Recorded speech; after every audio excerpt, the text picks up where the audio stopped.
राज्यातील गृहनिर्माण विभागाचा मोठा निर्णय। नव्या गृहनिर्माण धोरणाला मंत्रिमंडळाची मंजुरी। 5 वर्षात 35 लाख घर बांधण्याचं नियोजन। राज्य सरकारचे 70,000 कोटींचे नवे गृहनिर्माण धोरण आहे। ईडब्ल्यूएस, एलआयजी आणि एमआयजी घटकांना घरं देण्याचं उद्दिष्ट समोर ठेवणार। या सगळ्या गृहनिर्माणामध्ये सस्टेनेबिलिटी हा एक महत्त्वाचा इश्यू आहे।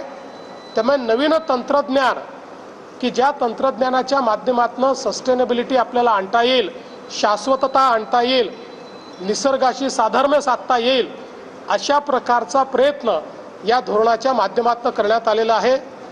2007 नंतर हे पहिल्यांदाच महाराष्ट्राने धोरण केलंय। या निमित्ताने सर्व प्रकारच्या योजना आणि लाभार्थी यांना महाआवासच्या सिंगल पोर्टलवर आणण्यात येणार आहे आणि त्यातनं सर्वांना योग्य प्रकारे लाभ मिळाला पाहिजे, तो पारदर्शीपणे मिळाला पाहिजे याचा प्रयत्न केला जाणार आहे। शासकीय भूमी मॅपिंग करून त्या माध्यमातून ती गृहनिर्माणाकरता उपलब्ध करून दिली तर किमती कमी करता येतील, याकरता सगळीकडे त्याची रिपॉझिटरी किंवा बँक ही तयार करण्याचा प्रयत्न या माध्यमातून केला।